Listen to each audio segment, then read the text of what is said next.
नमस्कार, स्वागत है आपका बिहार समाचार में। बिहार में शराबबंदी को लेकर बड़ी खबर आ रही है। अब शराबबंदी को लेकर आर पार की लड़ाई करने के मूड में आ गए हैं जीतनराम मांझी। जीतनराम मांझी ने सीधा सरकार को चुनौती दे दी है कि शराबबंदी खत्म करो वरना हम जा रहे हैं आपकी पार्टी को छोड़कर बीजेपी की सरकार बना देंगे, वरना शराबबंदी को खत्म करना होगा। मुख्यमंत्री नीतीश कुमार जी से शराबबंदी को लेकर लगातार जीतनराम मांझी कई मांग करते रहते हैं। कुछ दिन पहले ही जीतनराम मांझी ने शराबबंदी को हमेशा के लिए खत्म करने की मांग के साथ ये भी मांग किए थे कि बिहार में कम से कम फिलहाल 200 से 250 ग्राम शराब पीने की छूट गरीबों को मिलनी चाहिए। जीतनराम मांझी ने कहा था कि अरे वो साहब, आप शराब माफियाओं को पकड़ो ना, आखिर गरीबों से कैसी दुश्मनी है? गरीबों को क्यों जेल में ठूस करके वाहवाही लूटी जा रही है? क्या गरीबों को जेल में बंद करने से शराबबंदी सफल होगी और शराब माफिया को संरक्षण दिया जा रहा है? शराब माफिया सरेआम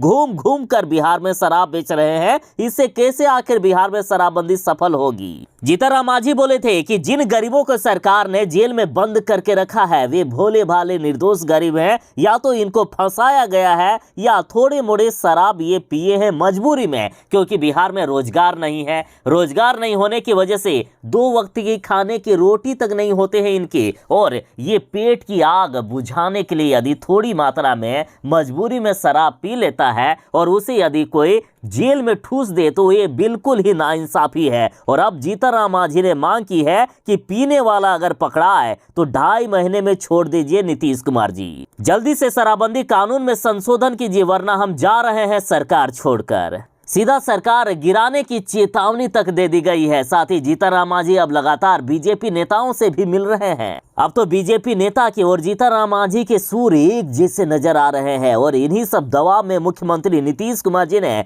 शराब के केस में अब तक जहरीली शराब पीने से जितने भी लोगों की मौत हुई है उनके परिजनों को 4-4 लाख रुपए का मुआवजा देने का ऐलान कर दिए। जीतनराम मांझी ने कहा है कि मुख्यमंत्री जी, आप सबसे पहले शराबबंदी को खत्म करने के लिए सर्वदलीय बैठक बुलाइए। सभी दलों की यदि सहमति होगी शराबबंदी खत्म करने को लेकर तो इसे खत्म कीजिए, और यदि ज्यादा दल शराबबंदी लागू करने के पक्ष में हो तभी बिहार में शराबबंदी लागू होनी चाहिए। साथ ही जनता की भी राय आपको जाननी होगी। जनता जो चाहती है वही बिहार में होना चाहिए। साथ ही जीतनराम मांझी बोले हैं कि मुख्यमंत्री जी, बिहार में आपने भले ही पहली बार शराब के केस में या शराब के नशे में जो पकड़े जाते हो उनसे मुआवजा लेकर आप छोड़ देते हो, लेकिन अब आपको कानून बदलना होगा, और जो भी यदि गरीब कोई शराब के केस में शराब के नशे में बाद में भी पकड़ा जाता हो तो 2 से 2.5 महीने में उन्हें रिहा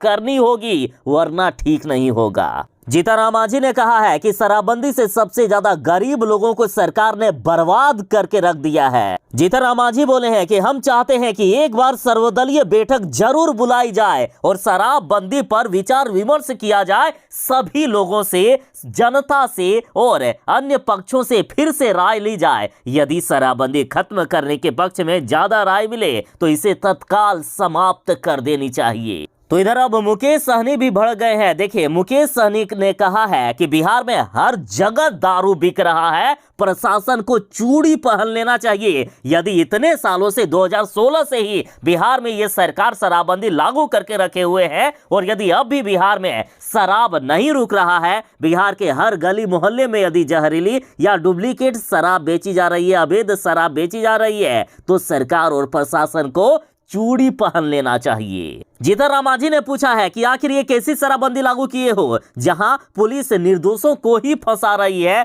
जनता को परेशान कर रही है। मुकेश सहनी ने कसम खा लिए हैं कि हम पीड़ित परिवारों को न्याय दिलाने के लिए अब संघर्ष हमारा जारी रहेगा। जब तक हमारी सांसें चलेगी, जब तक हमारे शरीर में जान रहेगा, हम सरकार से लड़ते रहेंगे। तो इधर बीजेपी ने नीतीश सरकार पर बड़ा ही गंभीर आरोप लगा दिया है। देखिए, बीजेपी ने कहा कि शराब माफियाओं से 10,000 करोड़ की अवैध वसूली करता है नीतीश कुमार की पार्टी जदयू। ये कभी भी शराबबंदी को नहीं खत्म करेंगे, क्योंकि इनकी पूरी पार्टी शराब और शराब माफियाओं के बदौलत ही चलती है। बीजेपी नेताओं ने तो यहां तक कह दिया है कि यदि नीतीश कुमार जी आज बिहार में शराबबंदी खत्म कर देंगे तो कल से इनकी पार्टी बर्बाद हो जाएगी। और अब देखिए, बीजेपी के प्रदेश अध्यक्ष सम्राट चौधरी ने नीतीश सरकार पर ताबड़तोड़ हमला कर दिया। इन्होंने कहा, यदि नीतीश सरकार की ऐसे ही फेल शराबबंदी लागू रहेगी, जनता को मारा जाता रहेगा, तो बिहार की जनता नीतीश कुमार को उखाड़ फेंकेगी। जदयू का 2024 में नामो निशान मिट जाएगा।